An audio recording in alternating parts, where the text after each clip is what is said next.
Welcome to Headline News 24/7. Please click like and subscribe. Sarah Sanders revealed her request to God after suffering perpetual attacks by press. White House Press Secretary Sarah Huckabee Sanders has had a difficult time since the moment she accepted the position of White House Press Secretary and took reporters to task. She's been the target of an untalented and unapologetic comedian's correspondent's dinner speech and perpetually attacked by the press she addresses on a weekly basis as she diligently defends the incredible job President Trump is doing. Sanders sat front row to this abuse and had handled it with grace under fire for months.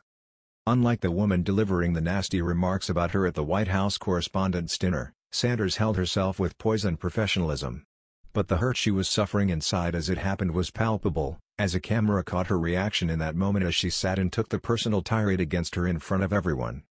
It wasn't easy then and it's still difficult now as she has a job to do facing a room full of press, most of whom were at that infamous and insensitive dinner, with every White House briefing. Without question, Sanders is incredible and deserves the utmost respect, but she gets it far less than she does scathing criticism which has been constant since she began her career with the Trump administration. Coming under a continuous barrage of hateful attacks can't be easy no matter how well she handles it, it still takes a toll. Now we know what she's going to God for to get her through, which was immediately ridiculed by her detractors. Sanders has a routine before every press briefing that has helped her to win in that lion's den every time she enters it. Reports from Politico indicate that Sanders says a prayer before every press briefing that she holds. Something that is not surprising considering her family's strong Baptist faith and religious presence within the Republican Party.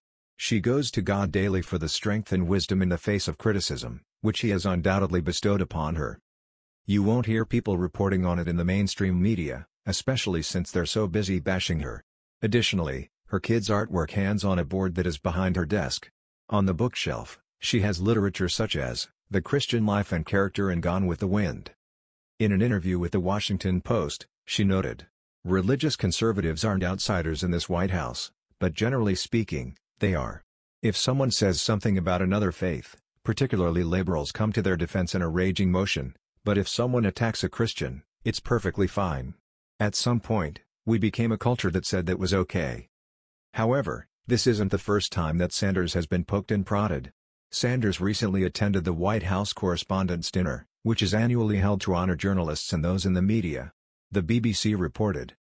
It is an American press tradition that goes back decades. The U.S. president endures a friendly ribbing in front of an audience of journalists, all in the name of charity. But with Donald Trump skipping the White House Correspondents' Dinner for the second year running, the honor of attending this year went to his press secretary, Sarah Sanders. Sanders said the president had encouraged his staff to attend, and that she thought it was important for us to be here.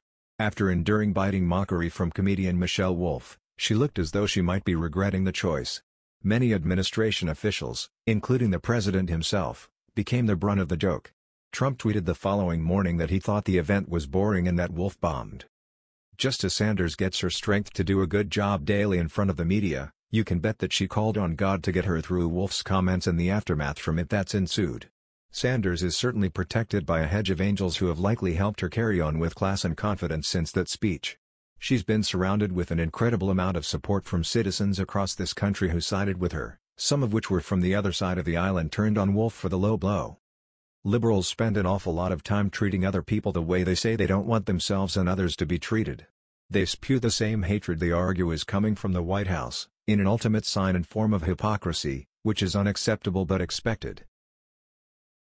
That was the news. We thought you might be interested in knowing about this. Please click like and subscribe. Thank you.